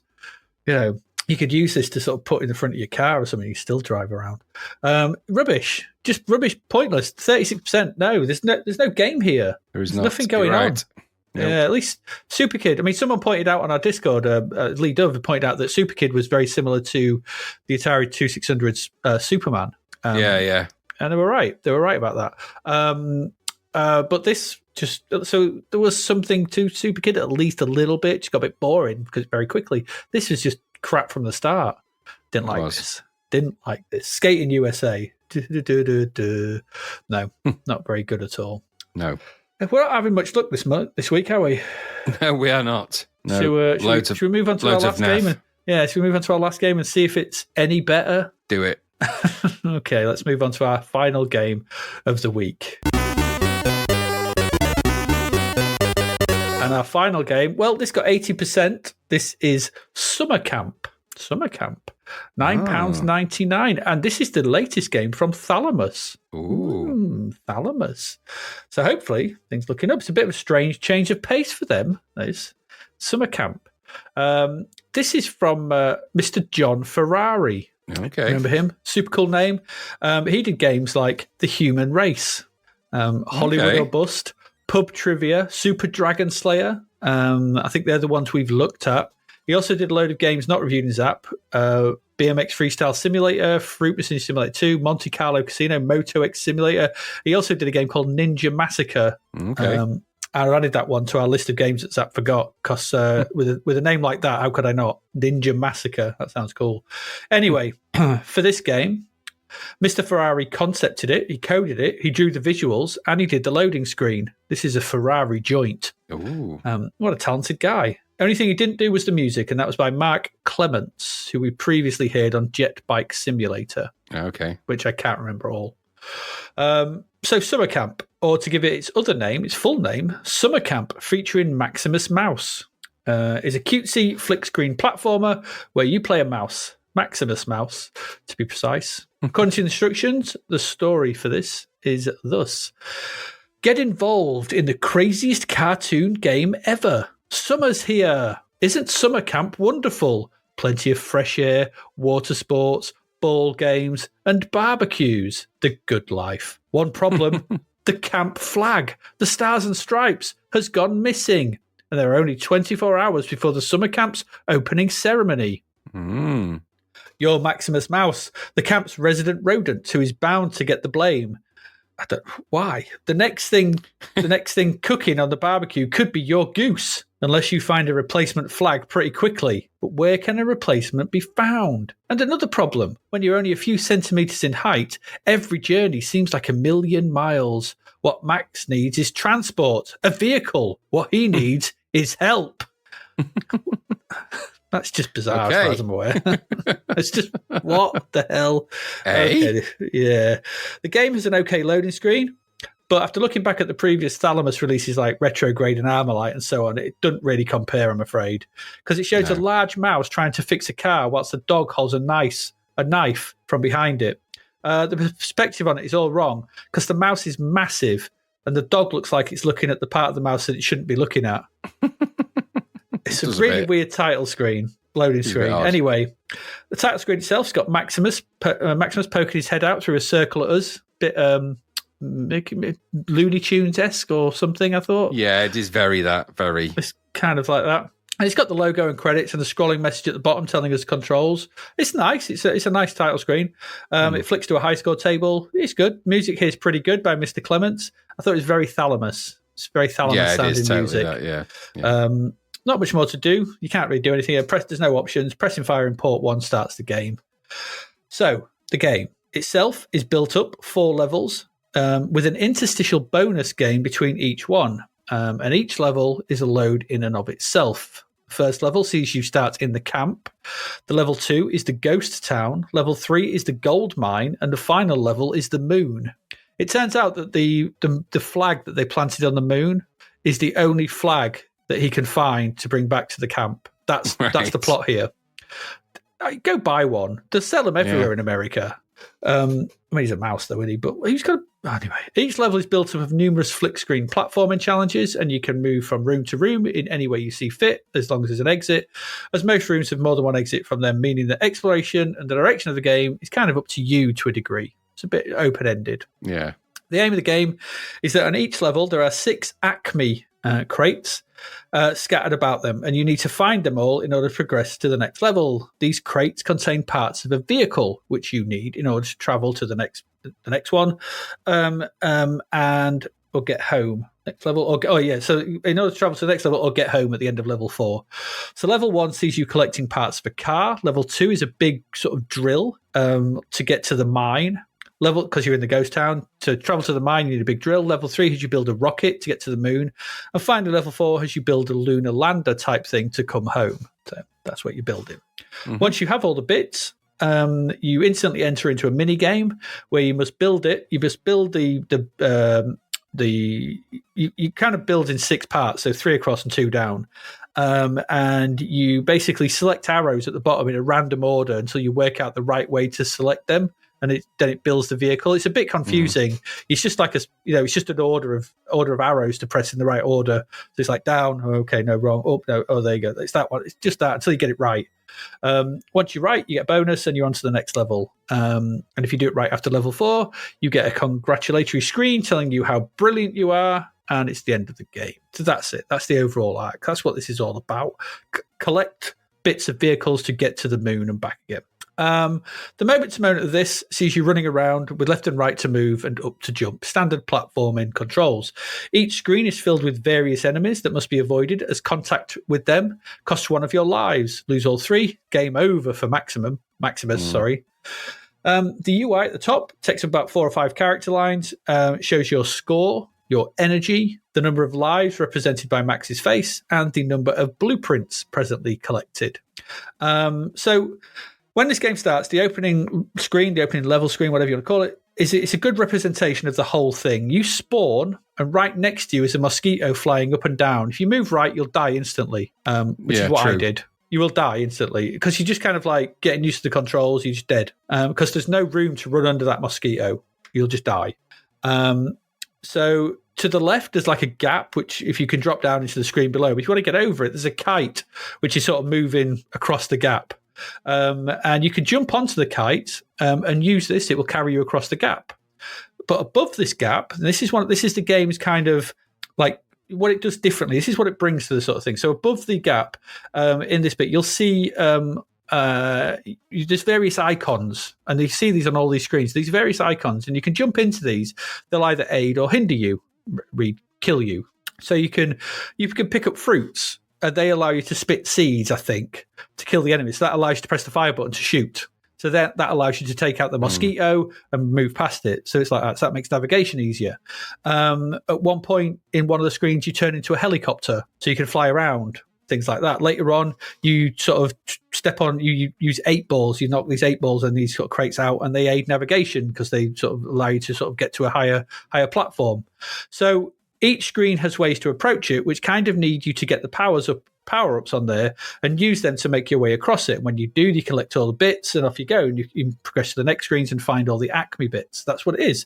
So those elements that change things up do add to the game. They give it a bit more variety than your standard flick screen platformers we've seen, because they add different elements into each screen, which is quite interesting. There's also food and things that you need to find, because your energy is constantly ticking down, which is annoying. I don't like that in games. I don't know why they do it. No, it's annoying. You're already at pain of death by any of the creatures in this. You don't need an energy meter making you hurry up. You want to be able to take your time a little bit. So I don't like that. Because if it reaches 0, you lose a life. One nice touch I did like about this, when you lose a life, so when you've got the 3 lives, Maximus is the icons with Maximus' face on, he's all smiley. When you get to 2, the face is changed to a bit of a look. He's a bit worried. And when you lose your second life and you only got 1 left, he's positively petrified. The icon changes. That's a really nice little sort of graphical touch, UI touch. Yeah. Very nice. Very nice. And that's what you've got to do here. So the moment-to-moment play doesn't change really, because it's flick screen platformers all the way through the game, platforming screens. It's just kind of what you do on them, on those things that are sort of denoted by the icons and the things you can pick up. There's also traps as well. So there's, like, on the first screen, there's a couple of things, or 2 or 3 things you can hit as you're floating across. One of them's a mouse trap. Jump into that, it's instant death.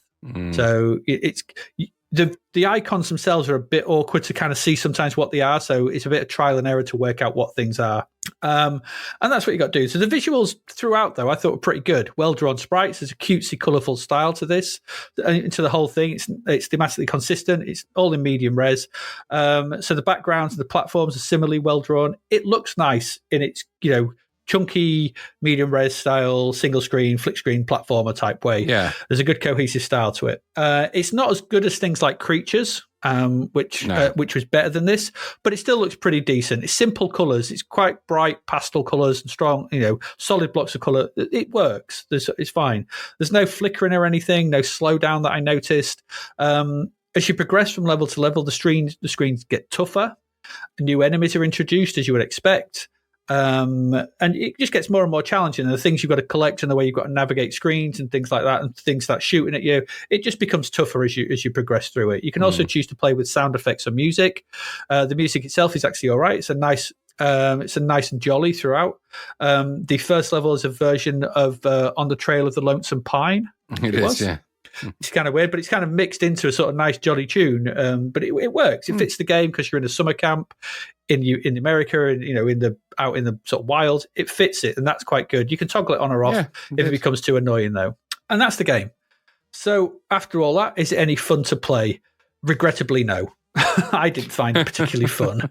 That's because the controls are just not fluid enough, and the screens are just a little too cramped to sort of really get going in this. Moving left and right is fine, and no problem with that. The jump is not right, and in a platformer, there's something off about it, and that's the death knell for a platformer. You have to get the jump right. If you don't, then, well, what's the point? The jump has to be reliable, and it has to be responsive, and it's just not here. There's something about it when you press up, there's a lag, and there is, and it's a problem. And it goes that also goes for the edge of platforms. The drop off for them isn't right. There's no momentum in falling off them, so you can't kind of run and fall off and go to a sort of diagonal. You kind of have a bit. You drop off from them, so you just, when you're about to drop off, you kind of stop moving and then fall. So it's so frustrating. This doesn't feel right. Yeah, and it becomes annoying and, like you said, frustrating. And it also happens sooner than you think it will. You're not allowed that bit of, like, the best platformers almost let you fall off and still jump. Yeah, this lets you not jump and fall off before you think you should do, and it's bloody annoying. You can move in the air when you jump. That's good. But moving the joystick in the opposite direction, it doesn't happen fast enough. You're almost if you push up to jump, you use the top right diagonal. Pulling left, you're past the top of the arc and beyond that before he starts to move left. It's not quick enough. It's not snappy enough. The controls are just not responsive enough. There's too much delay in the inputs for this, and that's not good for something that requires pixel-perfect platforming like this does.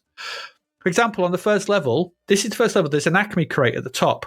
So you make your way up there, you ride this balloon, you shoot the mosquito, you ride a balloon up to the top, there's a patrolling dog, you shoot that, and then there's a platform. This should be a simple jump from the nearby platform to get to the crate. But it's way trickier than it needs to be, because you've got to jump right at the edge, but more often than not, you'll pause and fall rather than jump because it doesn't recognize the jump fast enough. And so you'll jump too early and not reach the box. If the game is trying to use this to teach you the mechanics of jumping from platforms and what you've got to collect, then it fails. Because all it teaches you is frustration and annoyance. So you try time and time again to get this box. That box should be so easy to get. Yeah, it should just be there. And then it says, right, that's what I've got to collect. Right, great. Your first screen should be welcoming, not instant death and annoying pixel-perfect jumps. It just gets it all badly wrong. It's a shame about all this because there are some smart ideas here, and I like the on-the-fly power-ups and things in the overall settings, and the concept is a fun one. It's just let down by the controls, and it's something we've said about quite a few platformers where the controls are just not quite right. I went back to play Guyana Sisters, one we always sort of bring up, and that, no problem, did it fine. It's a bit slower than I remember it, but it can be done. You know, the jumping's good, the control in the air is good. Singles, that scrolls, but it still only scrolls on the horizontal. I don't know. And also as well, like I said, everything's just a little bit too big and chunky, a little bit smaller with a little more fluidity to controls here, slight reduction in size to the sprite. We could have had a great platform experience. Loads of neat ideas in this, just ruined by those controls. As it is, I came away from this frustrated and disappointed. So this is not something I can see catching on, I'm afraid. I thought this could have been all right, but it's John Ferrari, isn't it? It just makes rock hard games, human race and things like that, as we've seen before. Yeah. And this just, the controls are just not snappy enough. So, yeah, bit of a disappointment. What did you think? Exactly the same. I mean, it had all the looks, didn't it? When it first starts, it's very Tom and Jerry, and it's very Jerry Mouse. Mm-hmm. But it just looked the part. I thought this had all the makings of what could have been a really great little game. Cutesy graphics, kind of taking advantage of the blockiness of the 64, but making it kind of cartoony. Mm-hmm. Seemingly good ideas and things. But then the minute you start trying to jump on top of things or go to the area where you got those two balloons and you got to try and go up the balloon, you're just in painful territory because it's like, just why did you do this? Why did you make it this difficult to control and to get anywhere? This game needed you to be able to do. Those are the things it needs to do fast and quickly and easily. Then you can figure out how to collect things and avoid and dodge and do all the other stuff of the game. But it's hard to get anywhere in the game without dying at least 6 times in the process. And it's just not, it's unforgiving and actually quite depressing to play after a while because you're like, you really want to play it and get somewhere, and the colourfulness and the graphics, you think, and the little animation on the mouse is really good. Yeah. But it's just so hard. I just found myself head banging on the wall with it, like, just thinking, please just make this bloody stop. Give me a break. Give me a chance to do something in this game because I really want to explore in it. But it had all the looks, but none of the fun. And that's kind of what killed it for me. I thought, what a shame. I mean, had you put a Jerry cat in this, Tom and Jerry, sorry, Tomcat, you'd have had an amazing Tom and Jerry game if they'd have thought about that. Yeah. And I know Acme is essentially, that's not Warner Brothers. So they're kind of weirdly borrowing that. But at the same time, it has that vibe, a good cartoon vibe. All of the component parts are there. But if you make it too difficult, no one's ever going to see those. And, that's the hallmark of this game, isn't it? It's just too stupidly hard. And that was a blocker for me, and it just kept me out of the game. They did that. I wanted to be into it. They kept me out of the game, so I just couldn't find my way in. I tried so hard to get past some of those early levels and onto the other screens, and I just found myself getting frustrated more and more and more. So that I was like, nah, I'm done with this. I wouldn't have been happy at £10 for it. Certainly, did it deserve 80%? It would have deserved 80% had it been easier. But it wasn't, so no, had it controlled better? Had it just been snappier? The controls just laggy and it's just why is this not really nippy? Yeah, I don't get it, but it isn't. So I'm afraid that's my experience of it: laggy, difficult, and not much fun, which is a shame because it would have been loads of fun, really, but it wasn't. Yep, there we go. A bit of a shame. Could have been a good ending there, but unfortunately let down by its laggy controls. There you go. Summer camp. Yep. What a shame.